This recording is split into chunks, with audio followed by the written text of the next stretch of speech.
पहले नासा, रूस और चीन और अब भारत। क्यों चांद को अपनी मुट्ठी में करना चाहती है पूरी दुनिया?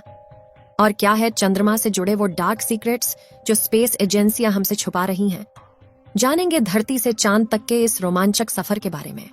दोस्तों, भारत के चंद्रयान 3 ने का विक्रम लैंडर चांद की सतह पर सॉफ्ट लैंडिंग करेगा। वहीं रूस का लूना 25 भी चांद की तरफ रवाना हो गया है, जबकि साल 2024 में नासा भी अपने आर्टेमिस प्रोग्राम के तहत एक बार फिर वैज्ञानिकों को यानी एस्ट्रोनॉट्स को चांद पर भेजने वाला है। और चीन भी जल्द ही एक और मून मिशन करने वाला है। लेकिन अब सवाल आता है कि इन सभी देशों को चांद पर ऐसा क्या दिख गया जो चारों ओर चांद पर पहले पहुंचने की होड़ मची हुई है?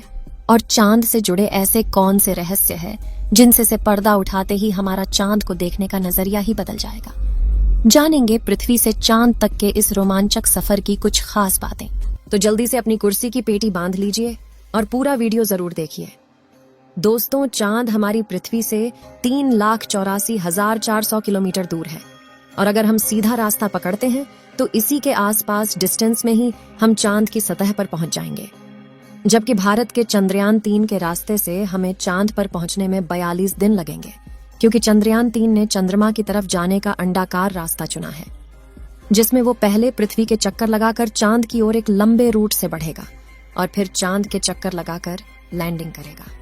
हालांकि यह रास्ता काफी किफायती तो है, लेकिन इसमें हमें एस्ट्रोनॉट के लिए बहुत खाना, ऑक्सीजन और पानी की जरूरत पड़ेगी, जिसे स्टोर करने के लिए बड़ा स्पेसक्राफ्ट चाहिए होगा।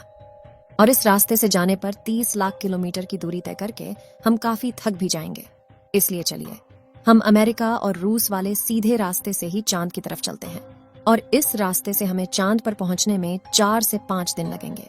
जब स्पेसक्राफ्ट का लैंडर आपको चांद पर उतारेगा तो बाहर आने के लिए आपको सबसे पहले अपना स्पेस सूट पहनना होगा, क्योंकि चांद पर काफी पतला वातावरण है और इसमें ऑक्सीजन मौजूद नहीं है। इसी वजह से सांस लेने के लिए आपको स्पेस सूट के पीछे लगे ऑक्सीजन सिलेंडर का सहारा लेना होगा। स्पेस सूट पहनने के बाद जब आप चांद की सतह पर कदम रखेंगे तो खुद को काफी हल्का महसूस करेंगे। दरअसल चंद्रमा का गुरुत्वाकर्षण पृथ्वी से 6 गुना कम है, इसलिए अगर पृथ्वी पर आपका वजन 60 किलोग्राम है तो चांद पर यह सिर्फ 10 किलोग्राम हो जाएगा। इसी वजह से पहली बार चांद पर कदम रखते ही शुरुआत में आपका बैलेंस बिगड़ेगा और आप चलने के बजाय उछलते हुए नीचे भी गिर सकते हैं। इसलिए चांद की सतह पर संभल कर कदम रखना जरूरी है। खैर, अब चांद की सतह की बात करें तो यहाँ पृथ्वी की तरह सीधे रास्ते नहीं बने हुए हैं, बल्कि चांद की सतह ऊबड़ खाबड़ है और यहाँ जगह जगह पर चट्टानें, पहाड़ और बड़े बड़े क्रेटर यानी गड्ढे हैं। चांद पर यह गड्ढे तो 20 सालों से गिर रहे उल्का पिंडों की वजह से बने हैं और ये 100 सेंटीमीटर से लेकर 25 किलोमीटर तक बड़े हैं। वहीं चांद की मिट्टी यानी कि लूनर सॉइल बिल्कुल ज्वालामुखी से निकलने वाली राख जितनी पतली है और इसका रंग भी पृथ्वी की मिट्टी से ज्यादा डार्क, बिल्कुल सीमेंट की तरह होता है। इस मिट्टी में खुरदरापन न होने की वजह से आप जैसे ही इस पर कदम रखेंगे तो आपके पैरों के निशान बन जाएंगे, जिस वजह से चांद पर सबसे पहले कदम रखने वाले एस्ट्रोनॉट नील आर्मस्ट्रॉन्ग और बज एल्ड्रिन के पैरों के निशान आज भी मौजूद है।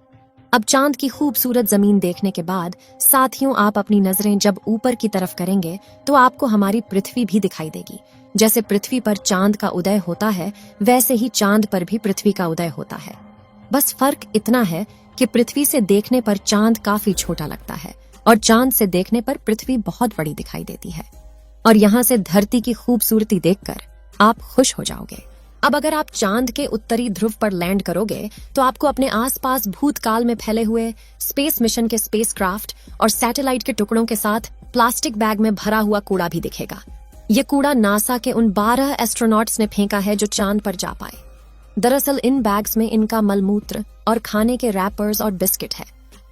वहीं अगर आप चांद के दक्षिणी ध्रुव पर उस जगह उतरते हैं जहां 4 साल पहले चंद्रयान 2 क्रैश लैंड होकर गिरा था, तो वो आज भी आपको उतनी बुरी कंडीशन में ही मिलेगा, क्योंकि क्रैश लैंड होने के बाद न तो वह बारिश और न ही तूफानी बवंडर से रूबरू हुआ है।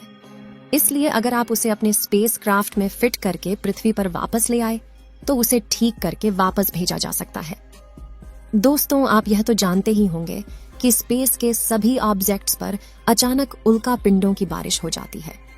यह तो अच्छा है कि पृथ्वी की मैग्नेटिक फील्ड इन उल्का पिंडों को या तो साइड में धकेल देती है या फिर ग्रेविटी और एटमॉस्फेयर इसे धरती तक पहुंचने के पहले ही जलाकर राख कर देते हैं।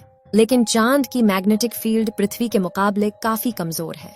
इसकी ग्रेविटी भी कम है और यहाँ घना वातावरण भी मौजूद नहीं है।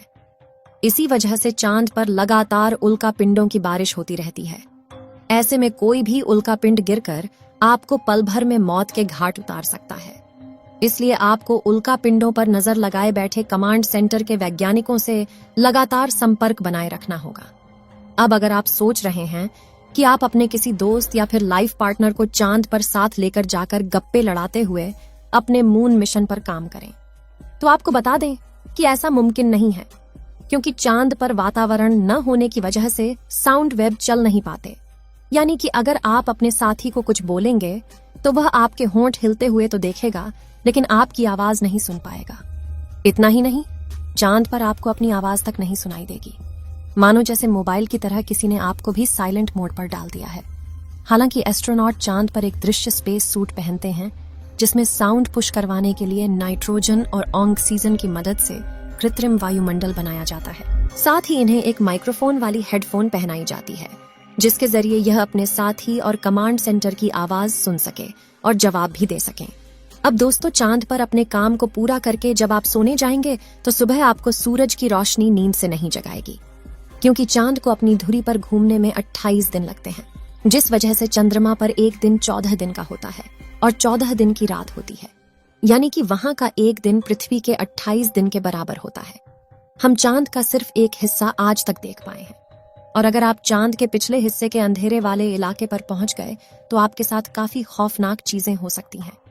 बता दें कि चांद पर कई सालों से सोच कर रहे कुछ वैज्ञानिकों का यह भी कहना है कि भूतकाल में वहां कोई एलियन सभ्यता बसी थी।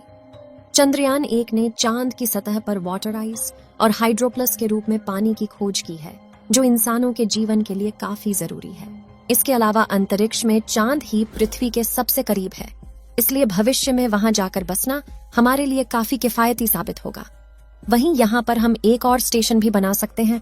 इन्हीं कारणों की वजह से सभी स्पेस एजेंसी चांद में सबसे ज्यादा दिलचस्पी दिखाती है।